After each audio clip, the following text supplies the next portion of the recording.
So if Aries is a rising or moon sign, then Mars plays a big part in how you experience anything. It's your ruler. Mars is finishing out its transit in Taurus, finally in February. By the beginning of March, it moves into Gemini, and it then moves past its so-called shadow phase, the part that it moved backwards through over the last few weeks. And so that means that and you are finally over this theme of Mars in Taurus. And it's not the easiest theme, to be honest, because Mars doesn't like to be in Taurus. It's opposite its nature. It likes to be free to express itself. And in Taurus, it has to negotiate, it has to compromise. So the fact that this is the last whole month of Mars in Taurus, and it's now at least moving forward in Taurus, unlike last month, or the first part of January at least, where it was retrograde and then stationed and didn't move at all. At least in February, things are starting to move forward, and you're going through a part of the zodiac you've been over twice already. First in forward motion at the end of last year in autumn, then in retrograde motion as it went back through the latter part of the year and into the new year. And now finally in February, you're moving on through this familiar territory, but like you're kind of done with it already. So you're likely to be done with it, and you probably want to just move on and get on with it, and you will, more so in February. So things are starting to form in February, I would say Aries in general for everybody, but for you more specifically in terms of more practical endeavors, in terms of work and your goals in life. This is partly because of Mars in Taurus in the second sign, but it's also because Saturn has now moved into Aquarius and is square to Mars in the second sign in your 11th sign.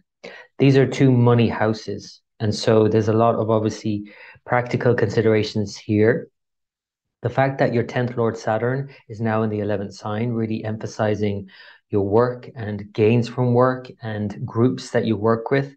This could be an ideal time in February to think about people you associate with and what you do and why you do, what you want to get out of it, whether it's financially or any which way. The sun for the first half of the month, as it always does, changes then by mid-month. It first moves through your 10th sign in Capricorn and then into your 11th sign by mid-February for the last part of February. So this 10th, 11th house activations, therefore, it's a big part of your life in terms of your highest achievements and what you would like to gain from those, your ambitions in life. These are all important. And the fact that Rahu, the other ruler of Aquarius, is currently still transiting still through Aries. That means that ambitions are a big part of this whole journey for you right now, at any rate, Aries, and throughout the year, with Rahu continuing to transit through Aries until the end of October, along with Uranus also until next year. So you're having these kind of big sort of push for expression, self-expression, ambition, reaching your goals. It may also block them, though. Rahu has a tendency to do both. It is extreme on both sides, so it might give you an intense ambition, desire for achieving something, and then it will also block the thing. And many times, of course, what's actually happening is that you're blocking yourself from getting that thing because the 11th Lord is seen as that. It's called in Indian astrology the Badaka. So it's the blocker. But the block itself is the way, as it said, the obstruction, the challenge is the way forward. It's to understand where your blocks are and then overcome them. And so I do think that it's a very ambitious time for you, a time to achieve a great deal, a time to implement a lot of things in your life and to financially as well, kind of create more stability. Now, the other thing about that is that with Saturn in your 11th and Mars in your 2nd for February, in this square, they're not really on the same page. They're not singing off the same hymn sheet, as it were. And so you might have this challenge around your own financial situation versus some association that you might be involved with, a group you might be involved with. So being mindful of that, family, friends also is another dynamic possibly. Thinking about your values and thinking about how you combine those with others' values will be an important thing. And of course, the ongoing transit of the nodes in your 1st and 7th is all about getting a balance between your own needs and your partner's needs as well, and to not neglect those as well. So there are the main themes for the month of February, Aries. I, as always, wish you the very best. I hope that's been of help. and until next time. So for Taurus rising and or moon sign, Taurus, Venus is moving through Aquarius for the first couple of weeks of February, and then by mid-February, by February 15th, just after Valentine's Day, your ruler Venus moves into Pisces, its sign of exaltation. And it is, I think, the last part of February, one of the sweeter spots of the year, in fact, and it's coming quite quickly. So it's kind of like get ready for it, because this is going to be a more enjoyable transit in a sense. Now, it doesn't mean that there are other things that aren't going on that are more challenging, and there certainly are, and that we can look at. But I do think that you can definitely take full advantage of the latter part of February and your ruler in exaltation in the 11th sign. And so Venus moving into your 11th sign together with Jupiter, I'll show you this now. As you can see here, they're actually all coming together. Jupiter, Neptune a few days later, and Venus all in Pisces. And as this happens, the Sun and Saturn are coming together in Aquarius, and Mars is continuing to transit through your sign. So there's a few interesting dynamics going on here for you. Let's start with the Mars first. Mars in your sign is finishing out its transit in Taurus in February, and then in March it will go into Gemini and move on. It's been many months here from the end of the year. It went retrograde from October 30th. It's stationed on January 12th, and it's now at least moving forward. It's still kind of stuck in a way because it doesn't like to be in Taurus. So you might be feeling that. You might be feeling something, some angst there that you have to kind of express somehow. It might be some relationship issue as well. It might be some unseen circumstances. It might be unforeseen circumstances, because it's your 12th Lord as well as your 7th Lord. So there could be something to deal with, especially in relationships in general and in home situations because of its aspect to your 4th house as well. So any kind of things around the home in relationships and that, things are moving forward. And that's the great thing about February. It's just you kind of hear again, like you've been over here twice. You've been through this twice before, once direct motion and then retrograde, and now for the 3rd time going forward again. So you're done with this at this point, I'm sure. So that's Mars in Taurus for the month of February. Saturn and Sun come together by mid-February, and this period, as your ruler is exalted, we'll get to that in a minute, which is more positive. This period can be a bit of a conflicting one because Saturn-Sun conjunctions, in other words, Saturn's combustion, its disappearance behind the sun, we can't see Saturn now, could show some conflicted situations, some even identity crisis in terms of where you're going and what you're doing, and especially in terms of like home situation and work, because of course it activates these 2 houses, the 4th and the 10th houses. So maybe being not very clear about what you're doing around the home and at work, or needing to get a balance right between home and work, or working at home, all of these kinds of indications. But then your Venus exalted in 11th house with Jupiter and Neptune also joining it from the 18th of February. This could be like such a good thing, but the downside of it perhaps is maybe too much of a good thing. So being really mindful of overdoing it, overindulging in any way. But still, it's a really good transit, I think, to enjoy your friends, enjoy social life, enjoy gains, gain more in some ways, maybe even financially. There could be a lot of enjoyment here again, but just be mindful of the downside of overdoing it. Because the other thing to note that with all of these planets, including your ruler Venus in Pisces, Saturn and Rahu are on either side. And this kind of combination can show this being stuck in one way or the other. So in terms of the 11th sign, beyond just friends and enjoyments and social life, this could be like your goals and ambitions in life. You're not feeling really clear about how to go forward, but needing to kind of think about, things and not being able to go back necessarily either. You know that things are moving on now, but it's not really quite clear as yet what's happening. And February is that kind of month anyway. It's not really a clear picture, but it is kind of coming into some more clarity anyway. Things are starting to move forward, albeit slowly. The last thing to note then is that the nodes continue to move through your 12th and 6th houses. So you're having to get this balance right as well between your everyday, paying the bills, getting everything in order, and then just having some retreat and downtime. So when you combine this with your need to get your home life and work life in balance, and a lot of activity may be going on in your social life, this could be a busy time for you, Taurus. So it's important to think about balance as well to get more of that in the month of February. Okay, Taurus, I hope that's been of help. As always, I wish you the very best for the month ahead, and until next time. For Gemini rising and or moon sign, your ruler is Mercury, and it is moving through Sagittarius and on into Capricorn quite quickly. So unlike Mars, which is very slow to get out of its shadow, move past the point it had already moved back retrograde over many months now, we are looking at this planet Mercury, your ruler, moving forward, moving out of your seventh house into your eighth house. So I'll just show you how that pans out. It first meets with Pluto on the 10th of February. And so that is maybe just understanding some block that you've been going through, understanding some hidden dynamics that are set in your way, and maybe something that you set yourself in that sense, because Pluto, of course, represents your unconscious.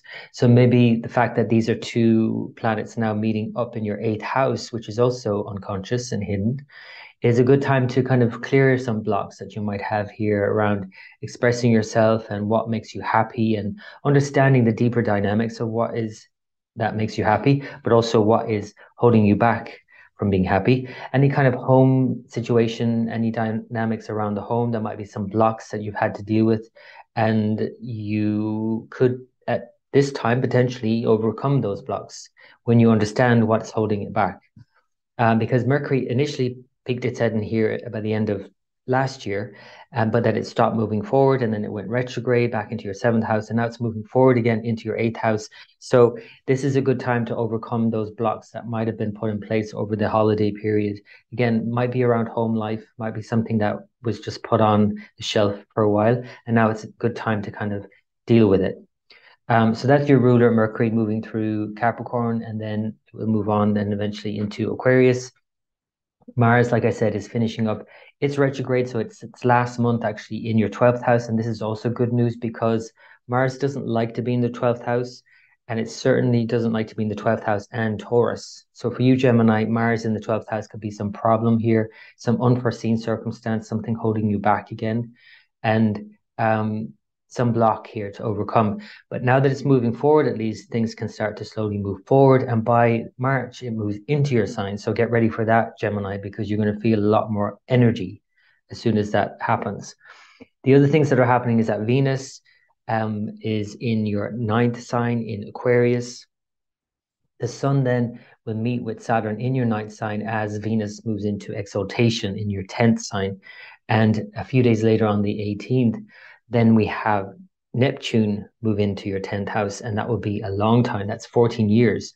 So there's a lot of emphasis in February and with Neptune for many years on your 10th sign, and the idealism really that this can bring about in February, which on the positive note is like, dream the dream, but on the negative side, maybe it being maybe too much of an idealism, maybe even a fantasy or a delusion.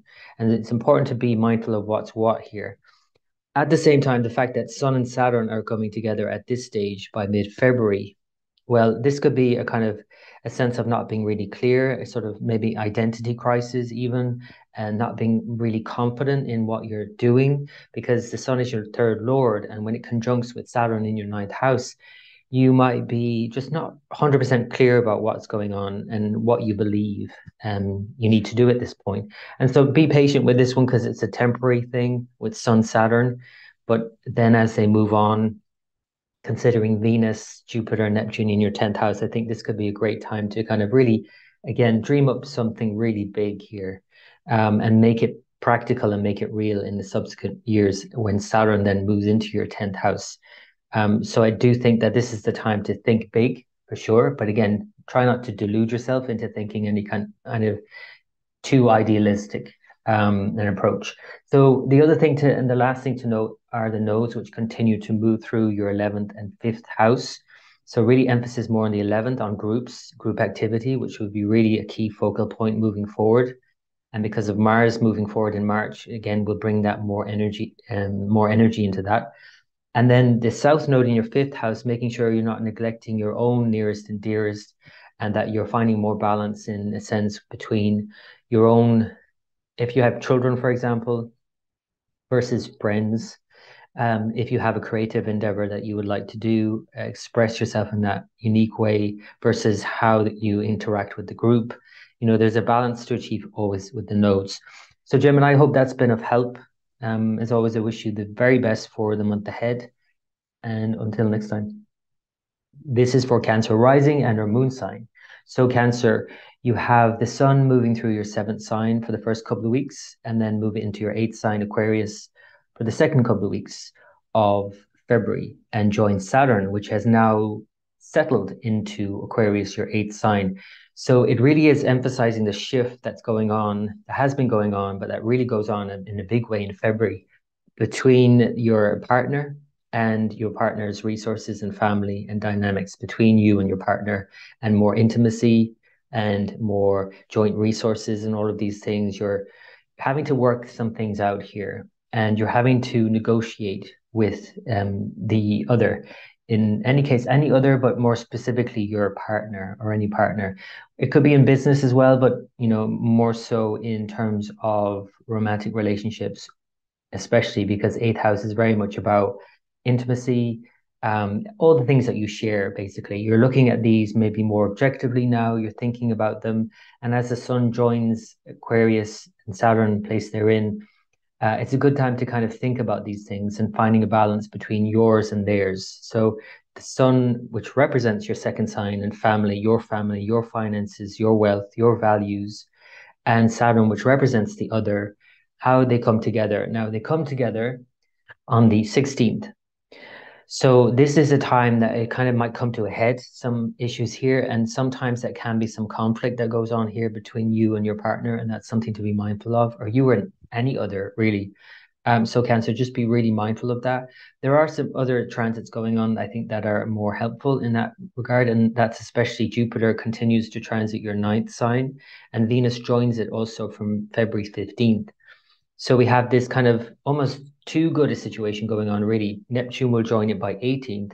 All of these planets in Pisces in your 9th sign is definitely showing some enjoyment, some potential for travel, or just enjoying the arts, enjoying something that uplifts you and makes you think deeper. 9th sign is very much about travel, but it's also about the higher mind. Even if you didn't travel anywhere, it's about broadening your mind. And so there's a lot of things that could broaden your mind by the end of February, Cancer. So I think that's something to take full advantage of. Again, just noting that Saturn-Sun conjunction, that conflict between those two apparently disparate parts, whether it's, again, your family, other people's families, or your partner's family, and wealth and all of these things. And really what it boils down to is values, yours versus others. So as long as you can work those things out, and enjoy what is most definitely there to enjoy in February, especially the latter part of February, this is definitely one of the sweeter spots of the year. The other thing to note is that Mars is finishing out in Taurus. This is your 11th sign, and it's been here for months now. And this is the last full month of it moving forward now, at least through Taurus. So even though it doesn't like to be in Taurus because it's having to negotiate, at least it's moving forward. So there could be some issues that felt stuck or went backwards in terms of your friends, any kind of groups you associate with, any kind of associations or networks you have at all. And although frustrating, this is now at least moving forward. And in a month's time in March, then you'll be able to sort of, that place can clear up again, and especially because Venus is exalted and later on Venus will go into Taurus, these kinds of areas of your life, friendships, especially in groups and any kind of group dynamics, can improve. The last thing to know are the nodes themselves, which are continuing to move through your 10th and 4th signs. So it's exaggerating and splitting apart these two key areas of your life, and that is home and work. And so the imbalance is probably felt there for you, Cancer, more than anything, with it in particular emphasis on work and not enough emphasis on your private life and happiness and home life. And that's something to keep into account, because there are many things to enjoy by the end of February into March. But if you're, again, overemphasizing work, then you're not enjoying them. So it's important to find a balance between all these different areas of life, the work-life balance. So Cancer, I hope that's been of help. As always, I wish you the very best for the month ahead. And until next time, for Leo rising and or moon sign. Leo, your ruler, the sun, is moving through sidereal Capricorn and then into Aquarius from your 6th to your 7th signs. So this is the time of year every year from mid-January until mid-March. So you're feeling this really through the end of January and all through February into beginning of March. The feeling that everything is a sort of a long haul sort of slog through Saturn signs. It's the only time in the zodiac where a planet rules 2 consecutive signs. So for you, your ruler, the sun, moving through its opposition signs, Saturn being everything that the sun is not, is usually quite a challenge, you know. And so if you add the fact that you may be, you know, on the northern hemisphere listening to this, and that it's winter also, the Saturn time of year, that is the challenge.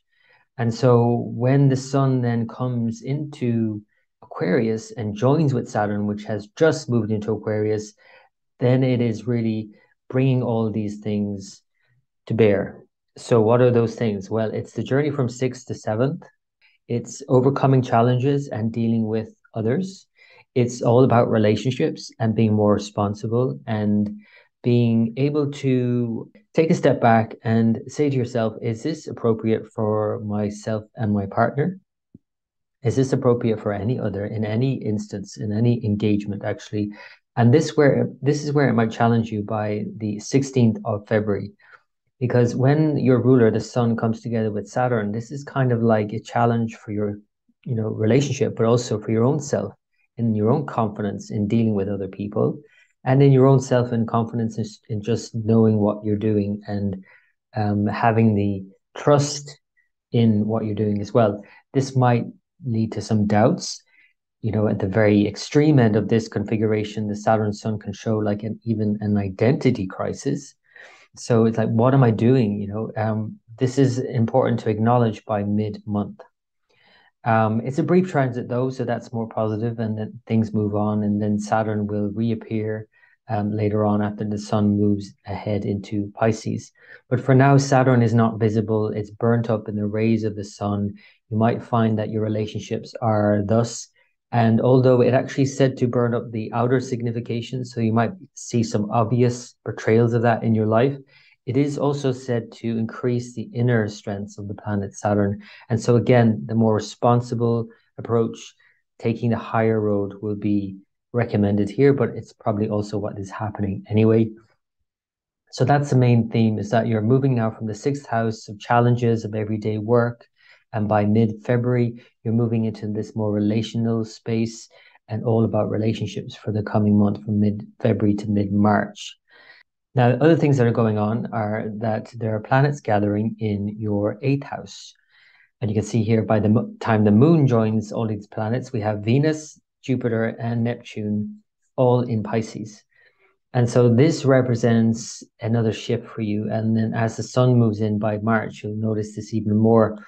And the shift into 8th house is very much about other people's things, resources, values, money, your partner's values, money, family. 8th house is also about unexpected changes, inevitable changes, but that you haven't planned for. It's also about just being open to unforeseen circumstances and being vulnerable, you know, recognizing that change is necessary. But it can also be quite enjoyable in many ways as well, especially when you put these three, Venus, Jupiter, and Neptune, together, maybe even too enjoyable. The 8th house is very much about sex. And so, or anything that helps you sort of experience otherness, you know. So it's like if it were sex or drugs or rock and roll, whatever it is. Pisces is the 8th house for you, Leo. It's about, you know, enjoying something other, that, or something that brings you into another state, a state of transcendence. So best to be mindful of that, because this is almost like too much of a good thing. Venus is exalted here. Jupiter is very powerful here. Neptune is making things very unclear here. And so it makes a kind of a heady mix, really, of indications here where you might overdo it. That's just something to be mindful of.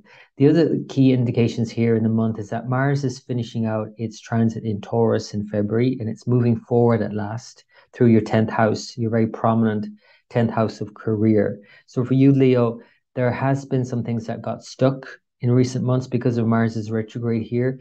And although now it's moving forward, thankfully, Mars in Taurus still feels a bit sort of frustrating because it's not seeming to get ahead as quickly as you would like. So in other words, your career prospects, your actions in general don't seem to kind of give you the kind of instant hit that Mars likes, because Mars in Taurus is in a fixed sign, it's an earth sign, and it's opposite its nature. It's a Venus sign. It has to compromise. You have to compromise your own desires. You know, when you add this to the fact that Saturn and the Sun are coming together and all these planets gathering in your eighth house, you're really having to kind of compromise a lot here, Leo, with partners, with people in general, with circumstances in general also.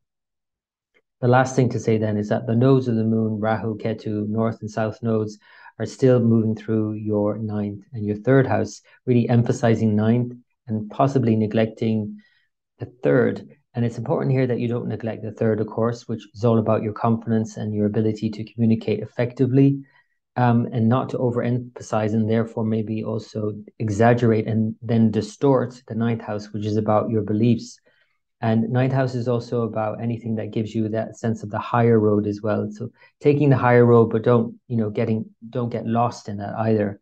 Ninth house Rahu transits can be very sort of insightful, but for as many insights that you may experience during this time, you might also have too many things on your plate, too many things to think about, too many philosophical questions that sort of bother you and, bog you down also, that you have to be really be able to take on and digest, and instead of overdoing it.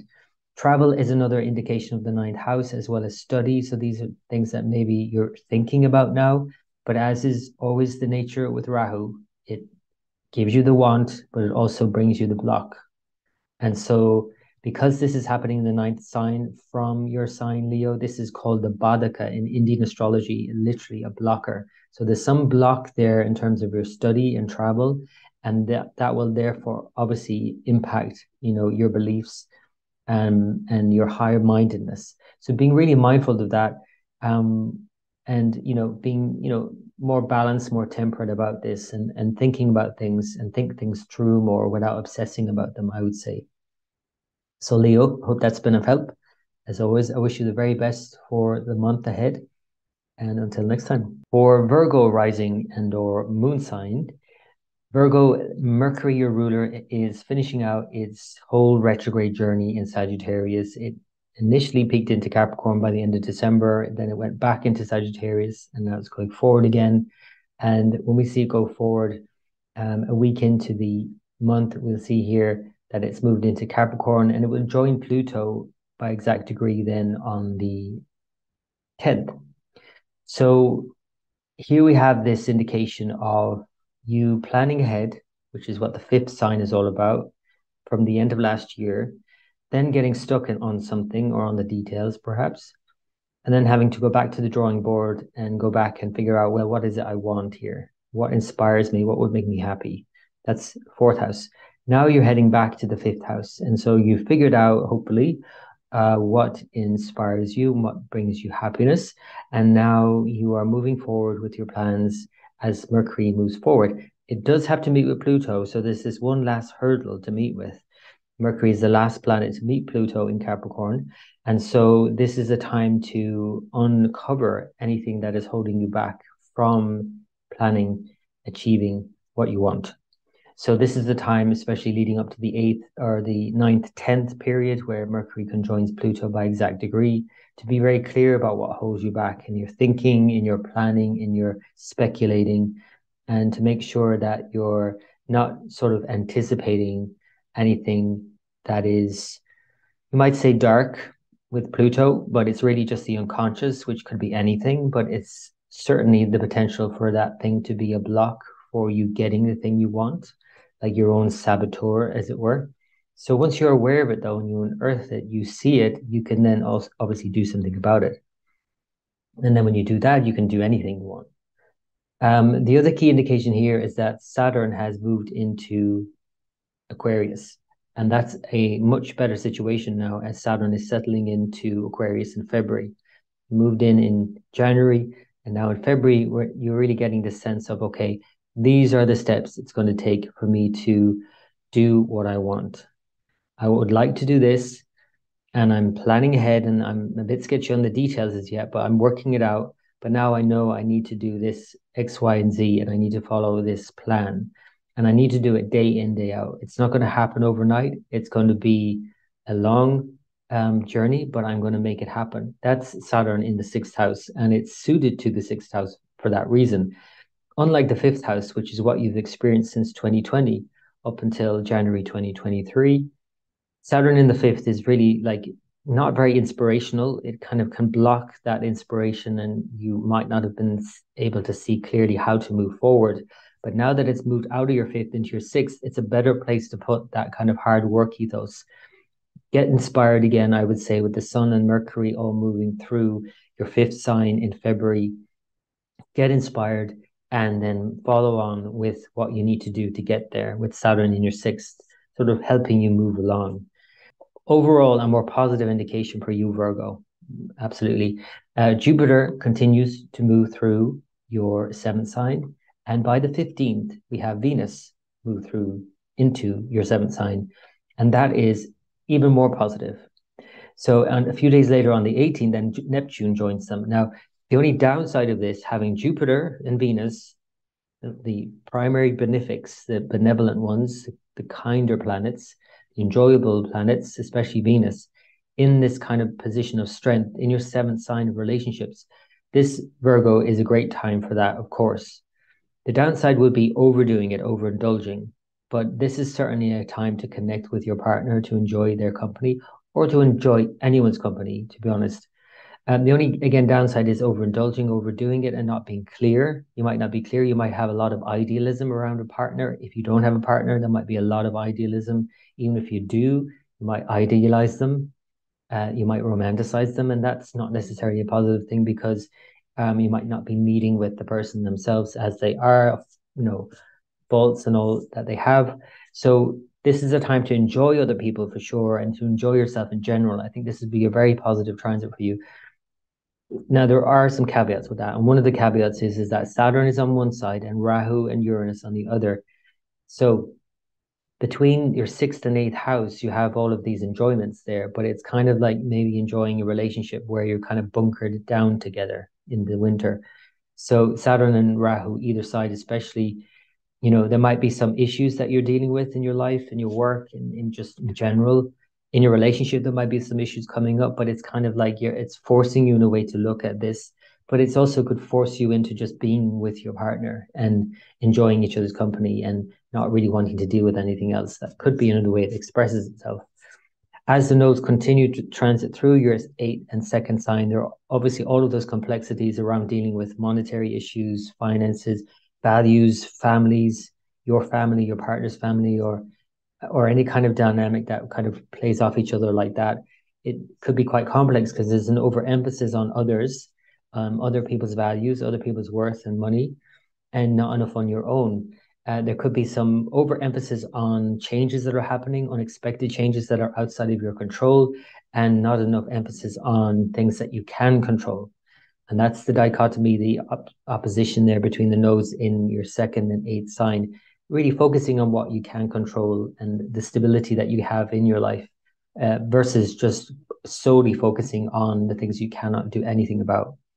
And then finally, Mars, which has now started moving forward, and in February continues to move forward, and it's its last month in Taurus, as it's spent many months here. And although Mars in Taurus in the ninth sign can be great for feeling inspired, because it's retrograde and because Mars doesn't generally like to be in Taurus, it gets a bit stuck in the mud here. You might not feel, again, this sort of sense of moving forward in terms of more hopeful things, more higher-minded things.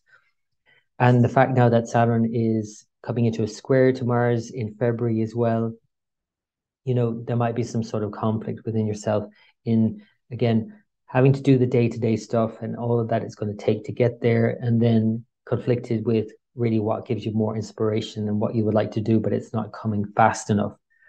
So that's temporary though, because after February, Mars moves into Gemini and it moves on out of the shadow phase and into clear territory where it's like, okay, this is new now. I'm going into something new. And that will be more in terms of career from March onwards. But for now, again, feel that sense of inspiration, even if it's frustrating in the coming. Feel that sense of what needs to be done to get to that kind of whatever inspires you and gives your life meaning. And the steps will come along as they need to. So I hope that's been of help, Virgo. As always, I wish you the very best for the month ahead. And until next time. For Libra rising and or moon, Libra, Venus, your ruler, is about to move into exaltation, and this is a very positive transit for you. But it doesn't necessarily mean that it's, all, sunshine and roses either. But it definitely does mean that there is something to enjoy here. And oftentimes for you, Libra, having your ruler exalted in the 6th house in Pisces, if I show you that here, it doesn't necessarily mean that it's, all plain sailing, because 6th house is very much about dealing with problems, actually. And it might seem like an odd place to put Venus in exaltation for you, but actually it's about just enjoying the process. For you, Libra, it's just about enjoying getting there, wherever there is, about enjoying the everyday stuff, even problems, even just dealing with stuff, even dealing with coworkers. This could improve relationships with coworkers, for example, improve your ability to overcome obstacles, even enjoy the process of overcoming them, dealing with just the everyday, drudgery, really, and making that drudgery actually something that you can enjoy, because actually that's where life is day to day. So Venus exalted in Pisces also could be an indication where you're just feeling good in your day-to-day life, and that's all good. The one downside of this is that you might actually overindulge, and because it's the 6th house and it's conjoined Jupiter, and actually a few days later on the 18th, we have Neptune move into Pisces. So now you have Neptune, Venus, your ruler, and Jupiter all in the 6th sign. This could certainly be overindulging and leading to health problems. So it's important to obviously not do that. Like if you drink too much and, indulge too much in whatever, this could lead to problems. But the other thing to note is that on one side you have Saturn, and it's coming together with the Sun by mid-February, and you have Rahu and Uranus on the other, and they're hemming in, they're keeping all of this in check. So really, it might say in a positive way that you can't overindulge, like it's not going to allow you to for whatever reason. But in another way, you might feel like an overindulging just because of that, because you feel stuck. Because when your ruler is hemmed in between these two planets, either side, it might make you feel like, okay, I can't go forward here, but I can't go back because things are not the same. So, but I don't know how things are going to pan out here. So being mindful of that, especially around relationships, because the houses of relationship, the 5th and 7th, are particularly involved in this. So there could be some situation where you're cooped up with someone. That could be really enjoyable, of course. But again, it's like if you overdo it, that's where the problems come in. As I said, at this time, mid-month, Saturn, Sun come together. This is a conjunction that happens every year, but it's a conjunction that kind of makes things feel a bit conflicted. And for you, Libra, this is very much about yours and others. What you would love to do, that's 5th house, and what other people, including your friends or groups or any kind of associations you have, any acquaintances you have, what they would like to do. And these two things are coming smack bang together in your 5th house of what you love to do, and it might create some conflict. There might be some conflict of interest. You have to be mindful of that. And when you add this together with the situation that's going on with your relationship, that's really exaggerated, and it could be very intensely enjoyable. There could be some issues here actually that are not obvious from the get-go, but that you might end up creating by overindulging. So being mindful of all of these kind of tricky relational dynamics, which, by the way, if there were one sign to have to deal with these kinds of tricky relationship dynamics, it's you, Libra. So that's something of note, that you are someone who is able to find more balance in all of these things. The other thing to note is that Mars is moving through Venus's other sign, Taurus, for one last month. It's been here for months now. It was retrograde up until middle of January. So for months now, you're dealing with these setbacks in terms of other people's wealth, your in-laws, you're dealing with your intimacy issues, you're dealing with, relationship issues that could be quite intense, might have been really intense over the last few months, but now they're moving forward. Now things are getting clearer and how to move forward. And by the March, then you'll be able to actually move forward again completely, because Mars moves on into new territory. February still feels a bit like you're going over, you're going back over something again, like you've been over twice before. You went through it last year and then you went back over and reassessed it in your relationships, and now you're going through this again. So it all feels a bit familiar. And it could be like a release of energy here as well. It might feel like that all this frustration that's built up can be released. When you add this into all the other dynamics that are going on in your relationship space, again, I would say that this could lead to conflict of interest.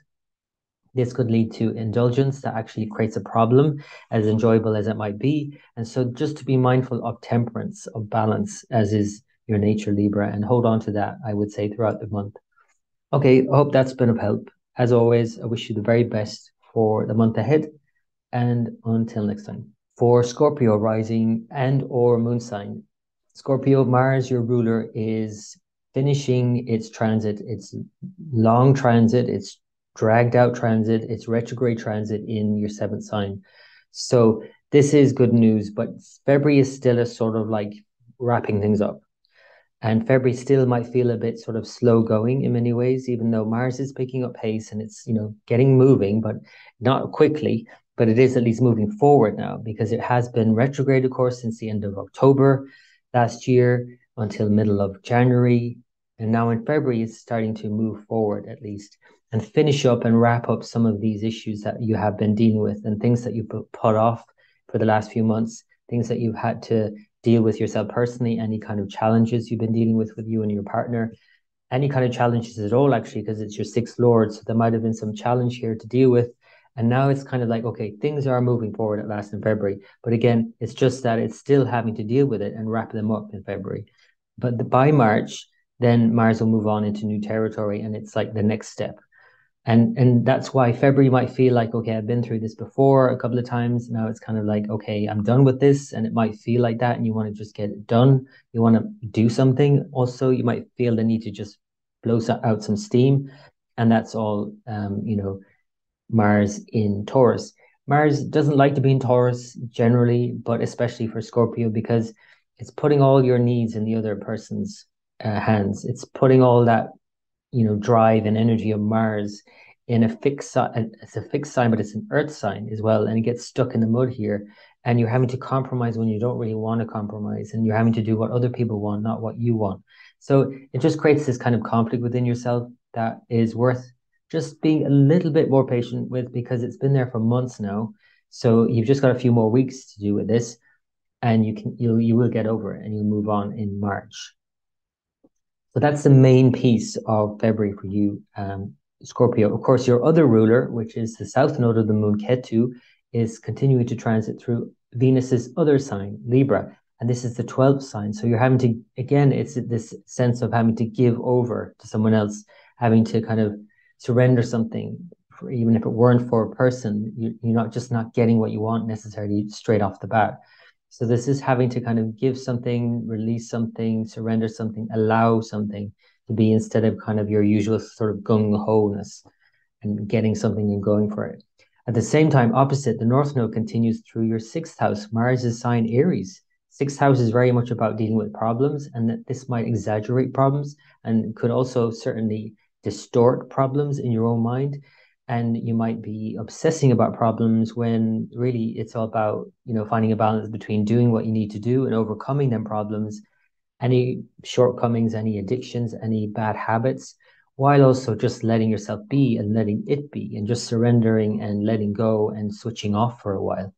So there's a need to balance here, because these can be imbalanced where you find the nodes. The other key thing that's happening is that planets, including the sun, are now moving from the third house in your chart into your fourth house, and Saturn has already done so. So by the middle of the month, you'll see here the sun, as it does every year, moves into Aquarius. And this is important because it means that Saturn now settling into your fourth house with the sun joining it is showing you a way forward, but it's not going to be an obvious one yet.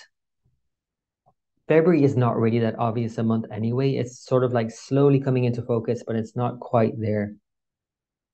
And although Venus is moving through your fourth house also, and there can be many enjoyable experiences here, really the issue is fourth house. So that's home, and that's your home, your sense of home, wherever you are, and family and mother especially. And with Saturn here, it's showing that actually there's this sense of perhaps a sense of instability and change. And even if you don't change your home, if you don't move, if you don't change anything in your house, and you stay put and everything stays the same, it could still express itself as a sort of like need to change something up. You might find this sort of thing niggling at you where you want to just change something. That's Saturn in the fourth house. But while the sun comes together with Saturn, which is opposite, which is the 10th lord, which is all about work, your career, there could be a conflict of interest here in terms of your home life and your work life and how you're having to find a balance between these two. And it could conflict in terms of even doubting yourself and what you're doing, maybe not being 100% confident about that. And at the same time, as the sun and Saturn come together, which means Saturn is not visible, you might not see how to put these new systems and structures in place in your home and in your work. So there could be this kind of like lack of certainty around what you're doing at this point and where you're going in life. One of the things about the fourth and 10th house is it's not just home and work, it's about your direction in life. And because Saturn in the fourth, its key aspects your sign, your first sign.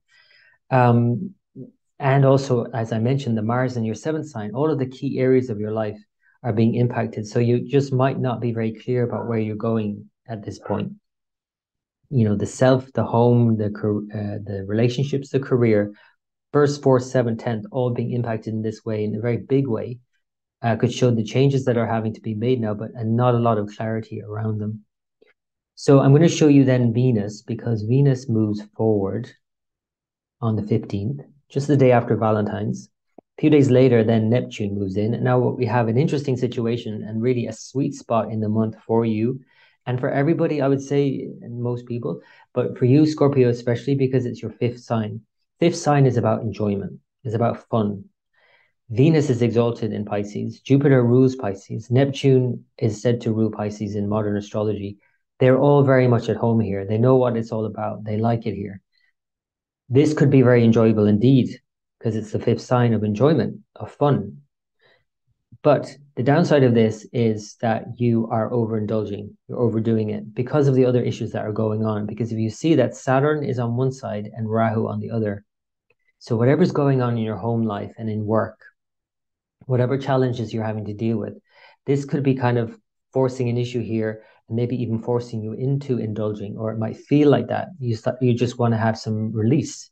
And there's nothing wrong with that, of course. In Pisces, we're all looking for that release. But for you, Scorpio, it's through not just fun, which is one indication of the fifth house, but another one is spiritual practice.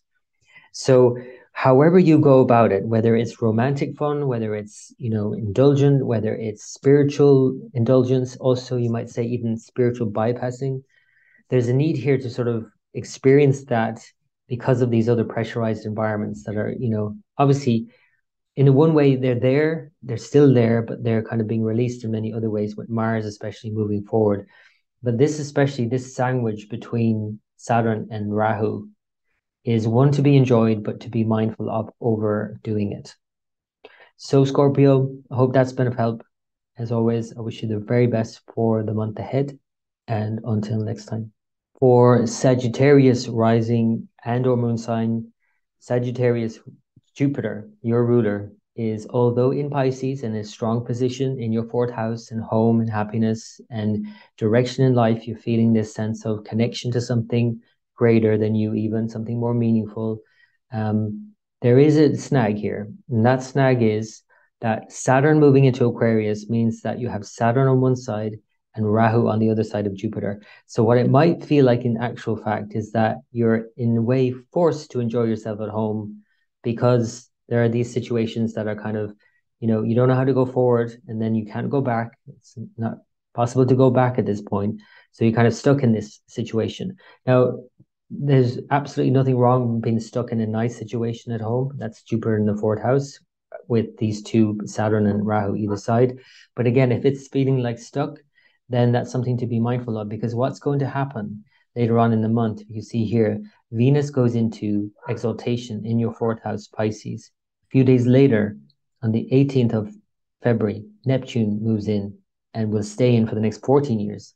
So there's a great deal of idealism, enjoyment, and a need to connect to something deeper here. But it could lead to, on the other extreme, maybe more negative extreme, sort of the delusional influence here.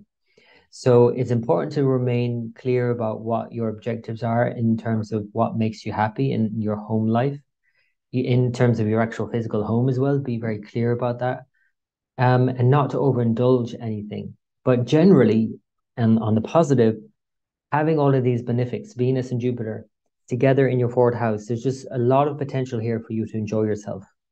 And enjoy yourself in general, I would say. It's just that the Neptune is a kind of indication where it's just this, well, 14 years now of Neptune in Pisces could lead to a lot of idealism that you need to be really clear about, because if it's something, a dream that you can make true, that's great, because Saturn will move in by 2025, 2026. But if it's a fantasy, which oftentimes Neptune can be, then it's not possible. And Saturn's transit in 25, 26 will let you know that.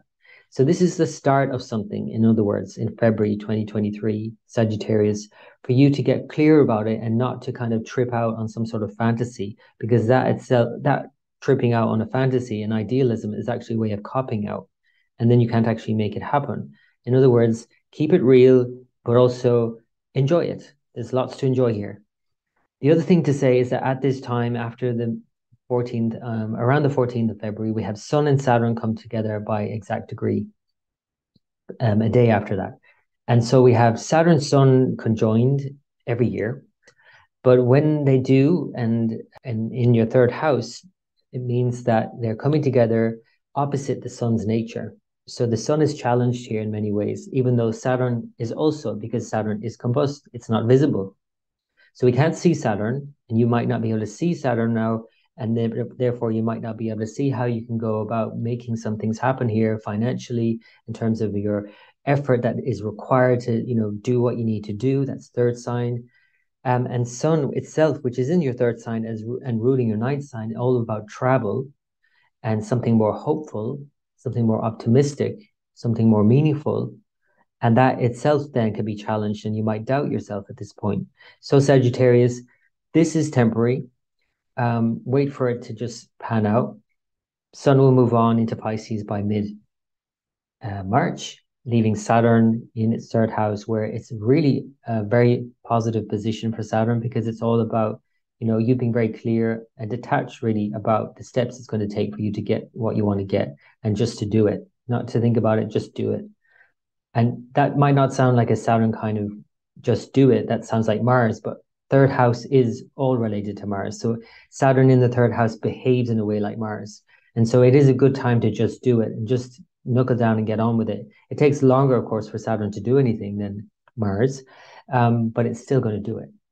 And the other thing about Mars itself is its last month in Taurus, your sixth sign. And although that itself is also a good place to put Mars, because it's about overcoming challenges and obstacles and weaknesses and bad habits and all of that, and enemies or perceived enemies, it is moving forward now. It has been retrograde up until the middle of January, and it's been here for months now, but this is the last month of Mars in Taurus in your sixth sign. And so whatever it is that you need to tie up, whatever loose ends, anything that you need to clear up with people, co-workers maybe, or any people that you perceive as a competition, or any kind of things you need to deal with in yourself that are just, now's the time to let it go. Now's the time to clear it up, to clean up your act, to really focus on that, because Mars is moving through your sixth house.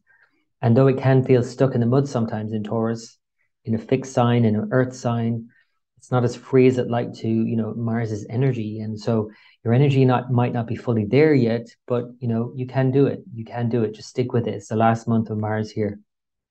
The last thing to say is that Rahu, the North Node, and Uranus are both in Mars's sign, Aries, while the South Node continues through Libra.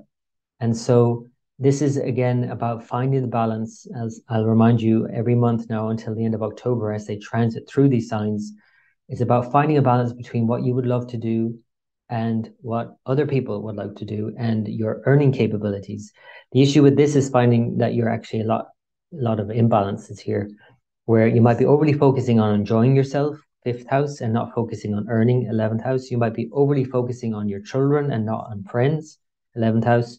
You might be overly focusing on what you would love to do and not focusing on what everybody can do for you.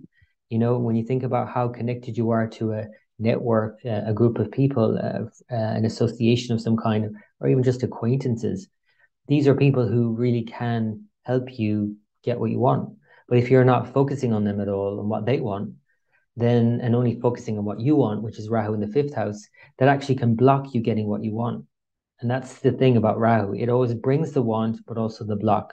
And the block is actually a signpost to say, wait a minute, you're doing something here that's blocking yourself. So that's a long-term indication. I've been talking about these, nodes in these signs for some time now. It just increases selfishness when Rahu is in Aries, and a lack of compromise when Ketu in Libra. And this is going on until the end of October. So again, think about how do you find more balance in these areas so that you can get what you want and do what you want. Because there's a lot of indications here about you, what you want, and how you have to compromise to get what you want when you think about all these transits. Okay, Sagittarius, hope that's been of help. As always, I wish you the very best for the month ahead. And until next time. For Saturn sign, Capricorn, rising or moon sign, Saturn has moved into Aquarius, your second sign, Capricorn, and this is a big deal. It doesn't do it very often, every few years. So the last time it moved was January 2020 into your sign and had this big impact on you and how it changed you forevermore. But now it's about the process of changing what you find is important to you, what gives your life more stability and safety and security. And of course, the key things about that, the second sign, are, of course, money, family, resources. Food is another big part of it. When you combine all of these together, they make sense because it's like family feed you, care for you, make you feel safe. They teach you to value yourself. You value yourself, you make money, you feed yourself well when you grow up. All of these things are linked, of course. So Saturn in the second house, though, is asking you to really pay attention to this part of your life. And the second sign is all about your early childhood. So I'm not saying that you should just go back and dwell on your childhood, but it's about bringing those things from your childhood into more conscious awareness and working on them and working out some things as well. And working towards something more solid in your life, really. So if finances are an issue for you and you are, going through some changes financially, it's not unheard of for Saturn to create changes initially, but then it's like slowly building it up, like a good, strong platform for you to improve upon these things. So again, finances, but also family and diet. Diet would be another key one here, that you're improving your diet with Saturn's transit in your second house. This is, a long-term transit. It's going to have a long impact. I'm just mentioning it now because it's really kicking in February more so, and especially when the sun then goes in by mid-month. So the sun is moving through your sign for the first couple of weeks, but by the 12th of February every year, it goes into Aquarius. So it really emphasizes that shift, as Saturn has already in the last few years moved from your first now into your second. The sun now from February moves from your first to your second. It's really emphasizing you and what sustains you. All the things that sustains you, not just physically as a physical body. What sustains you, like your beliefs. What do you believe? That sustains you. What do you speak even? It's not often thought about the second house, but it's not just about what goes into your mouth and food. It's about what comes out of your mouth. What do you speak? What is your truth? And what do you speak every day? And actually, do those words match up with what you want? Is what I'm saying really a reflection of what I value in life? What do I value in life anyway? So all of these are big questions, of course. The one issue here, of course, is that, and especially by the 16th of February, Sun and Saturn are together by exact degree. So there might be some kind of conflict of interest because now you're taking the opposite quality of the Sun, which is other people's values, other people's stuff, other people's everything, and your partner's everything as well, and your partner's family and values and all of these. And it's kind of like this conflict of interest with you and your partner and family issues. And so this is a time, especially around the 16th, just after Valentine's Day, so right on time, right on cue for a Valentine's Day issue, being really mindful of how you find a balance between these two. And it might challenge you to look at these. The sun is conjunct Saturn, which means Saturn is combust, it's not visible. So you might feel like you're not visible, like you are not being heard, your things are not being heard. And so it's important that you address that. Now, there are other positive things that are helping out here, and certainly Venus moving into Pisces is one of them. It now joins Jupiter, which a few days later on the 18th, Neptune joins them. And so you have an indication here of all of these benefics, all of these, really enjoyable planets in the third house. And the third house is very much about enjoyments as well anyway. And so Venus in here with Jupiter and Neptune, this could be almost like too enjoyable, to be honest. This is something to be mindful of. And now, having said that, because Saturn is on one side and Rahu and Uranus in Aries on the other, these two guys on either side, Saturn and Rahu especially, could sort of curtail any overindulgences, but you have to be mindful of actually it leading to overindulgences, because if you feel sort of like stuck in some situation and you want to say what you want to say, but you cannot, or you want to do something and you cannot, and that could then lead to this kind of overindulgence that, it's just your way out. Pisces is all about the way out, really. So making sure that you don't have a negative way out, that you have some sort of other way out through other means than just pure indulgence. Third house is all about sex. So, that's one thing to enjoy, but again, not to overindulge at this time. The other thing is that Mars continues and will be in Taurus, but for one last month, having spent many months in your fifth sign of Taurus, where it's got stuck in the mud a lot because it's retrograde.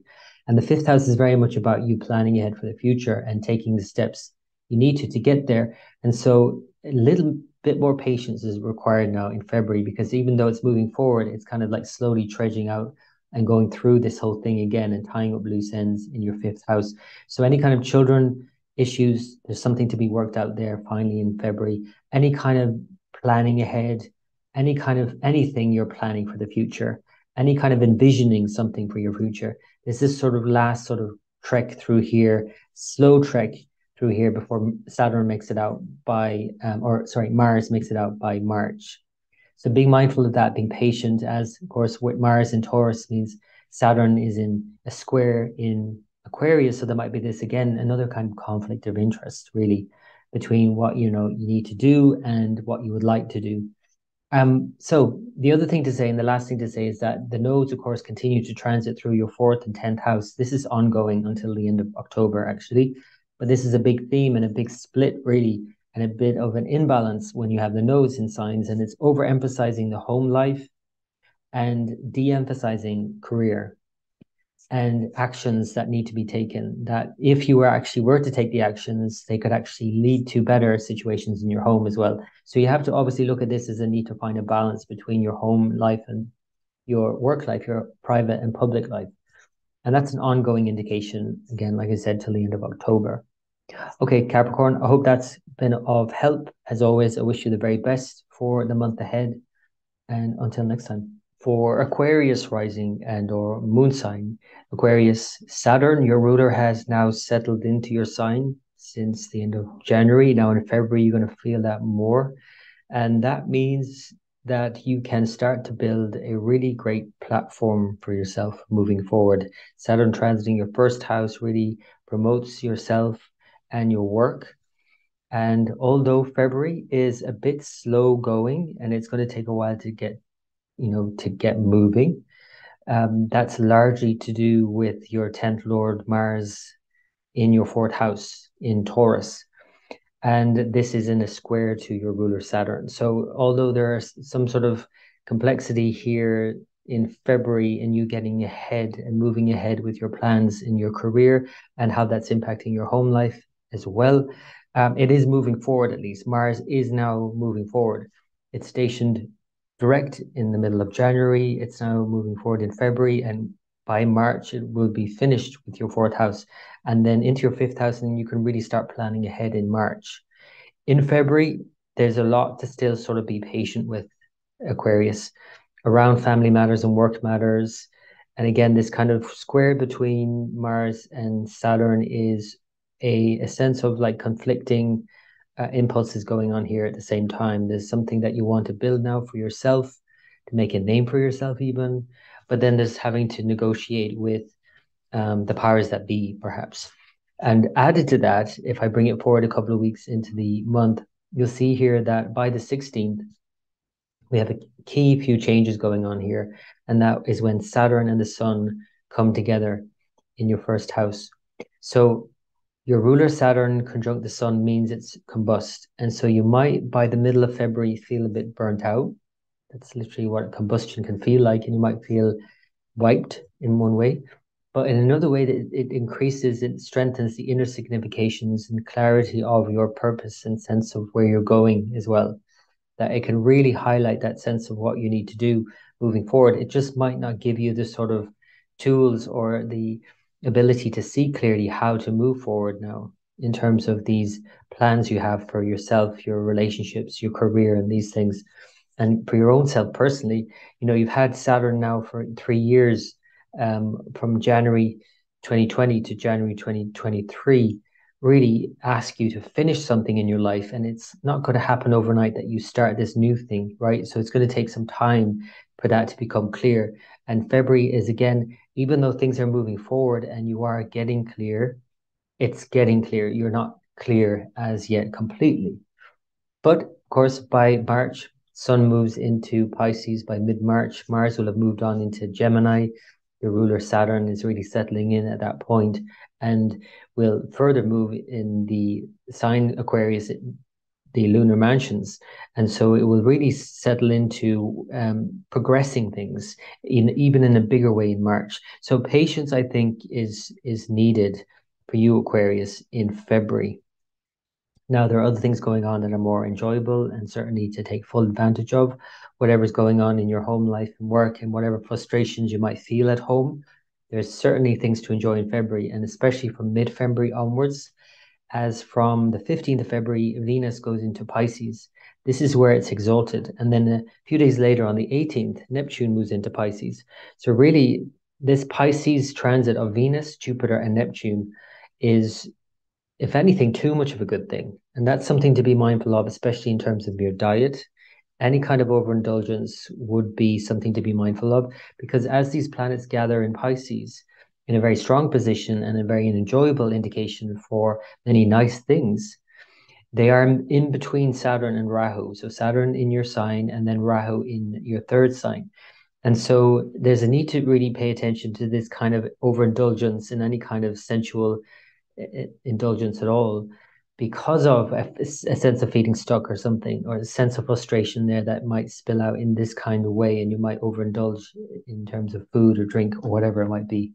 So it's a recognition that this is a Piscean impulse and a need to kind of trip out in some way, to kind of cop out of any kind of stresses that are there. And it's understandable, but just be mindful of not overdoing it, I would say, especially with, again, the combined conjunction of Saturn and Sun, where you might feel a bit wiped because of that. You might feel completely wiped if you overindulge. The other thing to say, the last thing to say, is that the nodes are moving through Aries, Libra, as they have been for a few months now, and continue to the end of October. So that's an ongoing theme, with the North Node Rahu with Uranus in Aries, the South Node Ketu in Libra. These are your third and ninth signs. And so it's very much about self-promotion at this point in your life, and especially this year. But while you're doing that, it's important that you don't ignore advice, because Ketu in the ninth house can show this lack of or listening to other people's advice and then emphasizing your own opinions and expressing your own opinions.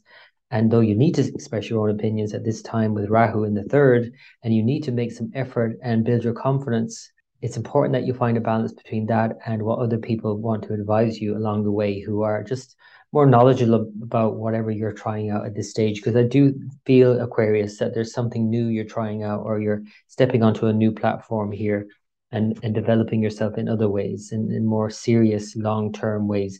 And ultimately, as I said, I do think this is a positive thing for you with Saturn in your first house.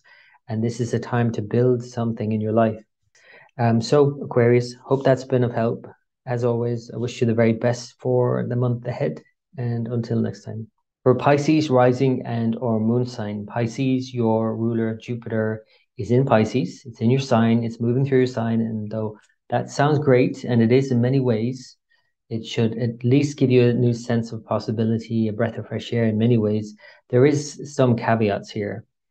And one of those main caveats is now that Saturn is in your 12th sign from the end of January. Saturn moved into Aquarius, and Rahu continues to transit through Aries. That means you have Saturn on one side and Rahu on the other side, hemming you in a way.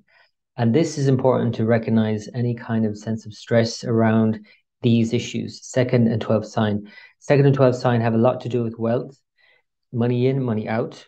So your resources, your bank balance, your things that make you feel safe. That's second sign. Family issues, food issues, all of these issues around self-worth. That's second sign. Versus the 12th sign, which is about letting go, which is about losses, expenditure, which is about surrender and allowing and finishing something up. So you can see here that there's a dynamic playing out for you now very personally, where you might feel like you have to finish some things up now in order for you to get clear about what is important to you and to build wealth in a whole new way. But as you're doing that, it could actually obviously then add some complexity for you that you personally feel like you're not sure how to move forward at this point with Jupiter in between all of that. So the other thing about that is it could be to do with diet and fasting and when to eat and when not to eat. These kinds of things even could affect your energy levels, because Jupiter hemmed in between these two in the second and 12th sign is maybe the sense of you're not, eating appropriately and overindulging. And overindulgence is certainly an issue here, especially if you see here by middle of the month, because we have Venus move into your sign.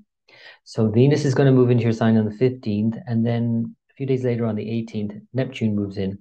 Now, this is the time to be really mindful of overindulging anything, food or anything, and recognizing if there is that need and why that is there, and any kind of sense of stress around these kind of whatever family issues or building wealth and having to kind of finish something in your life and expenses and money and all of these kinds of things that are stressors in life, basically. Any family dynamics that are putting any stress on you at the moment.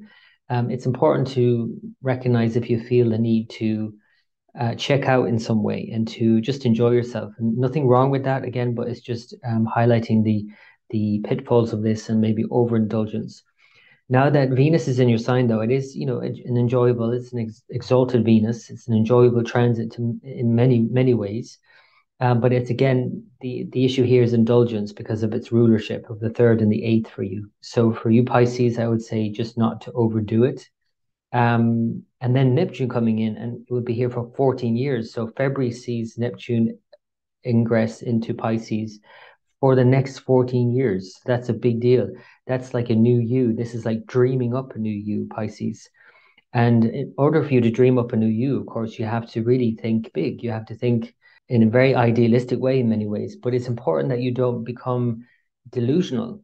It's important that those ideals don't become delusional or pure fantasy either, because Neptune can certainly bring that about, where you're not really clearly looking at yourself, in a very sort of detached manner.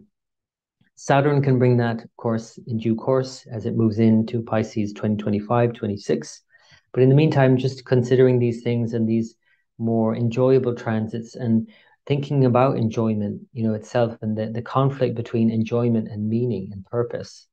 This is the conflict between Jupiter and Venus always anyway. And this is a conflict you'll be probably playing with in February.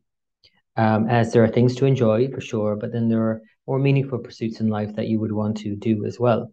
So the other thing to say about all of this, of course, is that Mars is finishing out its transit in Taurus in your 3rd sign in February, after having gone retrograde here and have stayed here for many months and frustrated the hell out of you, I'm sure, in your 3rd sign. So as your second lord, and very much about all of these issues about family and money and all of these things, and now in square to Saturn in your 12th house of expense, you can see how there could be another conflict here developing. So to be mindful of that, to be mindful of any kind of conflicts, but also to be mindful of another conflict, and that is the Saturn-Sun. Now, this happens every year, and this year it's on the 15th, 16th of February. But around this whole time, just be mindful of this sense of conflict between, your everyday life and what you need to do, and just, surrendering, letting it go, switching off and turning off everything and going and having a good lie down, a good rest, a good break away from it all. The conflict of these two, the 6th and 12th houses in your 12th house, could show this conflict as actually expressing itself in the twilight hours, in the midnight hours, in the middle of the night, where you're kind of tossing and turning and it's going on in your sleep, in your dreams perhaps. But a Saturn-Sun conflict is like a a sense of conflict between what you need to do and what you need to let go of. And while this is going on and the Mars is in a square to this in your third sign, there's certainly a need to wrap some things up now and let go of some things and let go of these conflicts in order for you to move on after, you know, having fought through some of these things, I imagine, over the last few months with Mars. So now that Mars is moving through Taurus, one last month, it'll be finished by March as it moves on into Gemini. But it's just one last month to be just a bit more patient because it's been here for months already. It's just a few more weeks to be patient with Mars and how you express yourself and how you engage with any other people, anyone at all, whether it doesn't matter who it is, but more specifically, it could be siblings as well as neighbors, but any engagement with anyone on a day-to-day basis, any kind of traveling around, just be mindful of any kind of impatience. And of course, you've felt this for many months now. So it's just, you know, just one more month to be mindful of. The last thing to say is the nodes continue to transit through Aries and Libra, your second and eighth sign. So it's all about money issues. It's all about values, yours and your partner's, finding a balance between the two. And of course, there could be an imbalance with the nodes where there's an overemphasis on yours. It's like me, mine, and what I want versus your partner's or any others. And being open to uncertainty as well and change and unexpected change at that versus just wanting to have everything just so and having your safety and security around you. And again, going back to that overindulgence impulse that's quite likely possible, noticing when there's a need for that and why is that, you know, why would you need to indulge at all? What is missing in that case, and are you avoiding something that could be addressed, you know, that is gnawing at you in some way, that if you address it, actually that it's not as bad as you imagine, that when you look at it, it's actually, yes, it's uncertain, but that's life, that's change, and then it doesn't then feed it into this overindulgence. So Pisces, that is the month of February. I hope that's been of help. As always, I wish you the very best for the month ahead, and until next time.